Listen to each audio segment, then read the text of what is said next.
Good morning बेटा हम unit 8 कर रहे थे टाइम एंड कैलेंडर। आज हम टाइम एंड कैलेंडर की वर्कशीट 1 स्टार्ट करेंगे बेटा, पेज नंबर 73।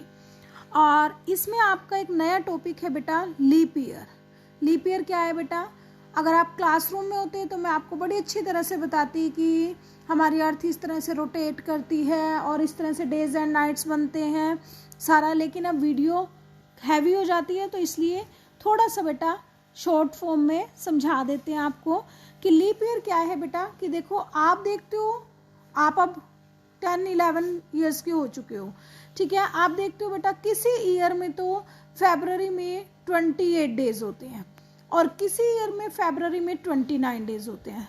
पता है ना आपको इस बात का तो कि कभी 28 डेज फरवरी में और कभी 29 डेज होते हैं। तो ऐसा क्यों होता है बेटा? नहीं पता ना? नहीं पता आपको? तो देखो बेटा, और आप कहते हो मैम 1 ईयर में 365 डेज होते हैं। थर्ड क्लास में मैम ने करवाया था कि पूरे ईयर में 365 डेज होते हैं, लेकिन जिस ईयर में अब फोर्थ क्लास में मैम आपको बता रही है कि जिस ईयर की फरवरी में बेटा 29 डेज होते हैं, उस ईयर में बेटा फुल ईयर में टोटल 366 डेज होते हैं, ठीक है। जिस ईयर की फरवरी में 29 डेज होते हैं उस ईयर में बेटा टोटल 366 डेज होते हैं, और जिस ईयर में 366 डेज होते हैं बेटा उसे हम बोलते हैं लीप ईयर। यानी कि मैडम ने आपको लीप ईयर की क्या क्या पहचान बताई। नंबर 1 कि लीप ईयर की फरवरी में 29 डेज होते हैं। सेकेंड, लीप ईयर में टोटल 366 डेज होते हैं, बता दिया मैम ने आपको ये। और फिर आप कहोगे मैम हमें कैसे पता चलेगा किस ईयर में 28 होते हैं और किस में 29 होते हैं? कहते हो ना आप, अगर क्लासरूम में होते तो आप वो जल्दी कहते हैं मैम हमें कैसे पता चलेगा। चलिए हम 2020 का बता देंगे, 21 का बता देंगे, लेकिन बाकी ईयर्स का हमें कैसे पता चलेगा? तो बेटा आपको कैसे पता चलेगा उसके लिए भी मैम मेथड बता देती है कि आप क्या करो बेटा कि जो भी ईयर आपको दिया हुआ है कि इस ईयर में कितने दिन होते हैं, तो आप क्या करो कि उस ईयर को 4 से डिवाइड कर दो। 4 से डिवाइड करके देखो बेटा, अगर वो 4 से पूरा पूरा डिवाइड हो जाता है और आपके पास रिमाइंडर 0 बच जाता है तो बेटा वो ईयर आपका लीप ईयर होता है। अगर 0 नहीं बचता, कुछ और बच जाता है, तो आप क्या कहोगे कि ये लीप ईयर नहीं है, सिंपल ईयर है। क्लियर है बेटा? ठीक है, इतनी पहचान तो काफी है। तो देखो मैम ने आपको क्या क्या बता दिया। देखो आपने नोटबुक में लिखना है unit 8 time and calendar worksheet 1 page 73। We have learned, अब आप लर्न कर चुके हो ये बातें। The year which has 360 days is called a leap year. A leap year is one which is divisible by 4, ठीक है। In a leap year February has 29 days, leap year की फरवरी में 29 डेज होते हैं। 1 leap year is equal to 366 days, ठीक है बेटा। अब first sum which of the following are leap years. देखो आपको ये ईयर्स दिए गए हैं और इनमें से पूछा है कि इनमें से कौन से लीप ईयर्स हैं, ठीक है। तो हमें कैसे पता चलेगा? मैम ने बताया था अब 1992, इसे क्या करोगे? मैम ने बताया था इसको 4 से डिवाइड करो, डिवाइड करना आता है ना, 4 से डिवाइड करो। 1 छोटा हो गया तो 4 से किसको डिवाइड करोगे? 19 को। 4 4 जा 16, 3 ऊपर से क्या लिया आपने? 9, 4 9 जा 36, 3 ऊपर से लिया 2 और 4 8 जा 32, रिमाइंडर कितना आया आपका? 0।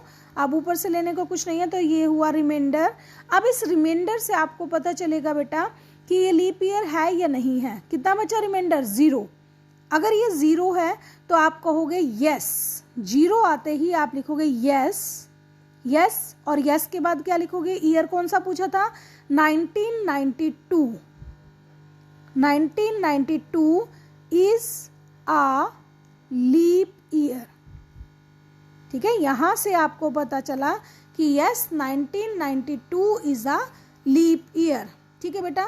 नेक्स्ट देखिए आपको दिया हुआ है, बस 2 पार्ट्स ही सोल्व करवाऊंगी, बाकी 2 आप अपने आप करोगे। 1983, अब आपको दिया 1983, आपने 1983 लेना है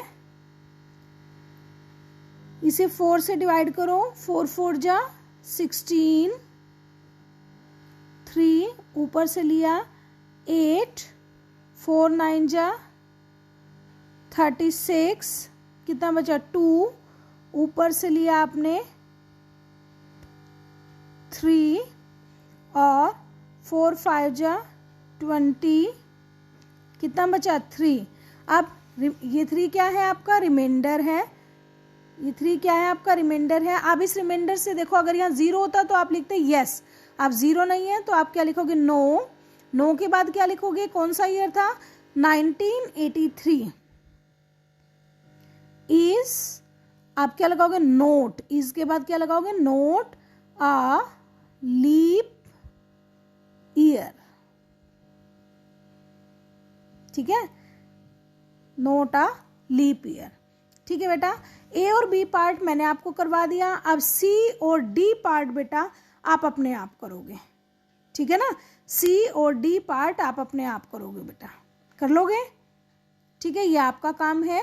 सेकंड क्वेश्चन है बेटा आपका फिर आंसर द फॉलोइंग, आंसर देना है बेटा आपने, आंसर द फॉलोइंग क्या है देखो, अब आंसर द फॉलोइंग में is the year in which India got independence a leap year, आप लिखोगे second question answer the following, सारी लाइन लिखोगे, ए पार्ट, अब ए पार्ट लिखोगे इज द ईयर, इसकी स्टेटमेंट लिखोगे बेटा पूरी, is the year in which India got independence a leap year, पूरा लिखोगे आप, ठीक है।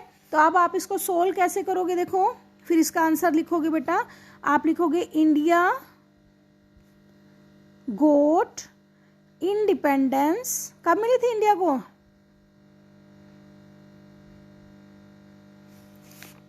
इंडिपेंडेंस इन, कब मिली थी बेटा इंडिया को इंडिपेंडेंस 1947 में, ठीक है। अब क्या करोगे 1947 को यहाँ पर डिवाइड करोगे, किससे करोगे डिवाइड, 4 से डिवाइड करोगे, ठीक है।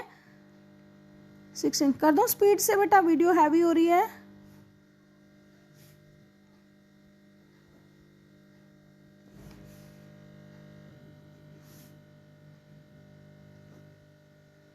अब रिमाइंडर क्या है 3, तो आप लिखोगे no 1947 is not a leap year,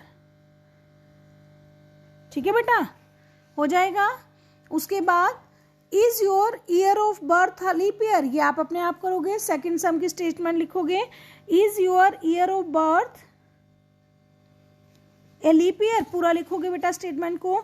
अब आपका बर्थ ईयर कौन सा है बेटा बोलो कोई कहेगा मैम 2007, कोई कहेगा 2008, कोई कहेगा मैम 2009, तो जो भी आपका बर्थ ईयर है वो यहाँ पर लिखो बेटा ऐसे, ठीक है, जो भी आपका बर्थ ईयर है उसे 4 से डिवाइड करो, अगर ये पूरा पूरा डिवाइड, जरूरी नहीं है आप 2008 ही लिखो, जो भी आपका बर्थ ईयर है, जिस ईयर में आपका बर्थ हुआ था वो ईयर लिखोगे, उसे 4 से डिवाइड करोगे, अगर वो पूरा पूरा डिवाइड हो जाता है तो आप लिखोगे yes it is a leap year, और अगर वो नहीं होता तो आप कहोगे no this is not a leap year, ठीक है। फिर आप लिखोगे C part, how many days are there in a leap year, how many days are there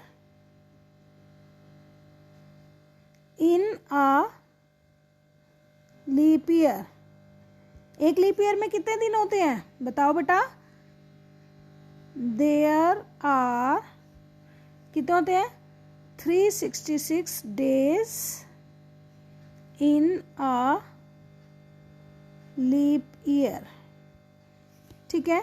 और फिर डी पार्ट, वीडियो काफ़ी हैवी होगी बेटा, D part, how many days are there in the month of February in a leap year, ठीक है। आप statement लिखोगे पूरी की पूरी, और आप देखो क्या है कि लीप ईयर की फेब्रवरी में कितने दिन होते हैं,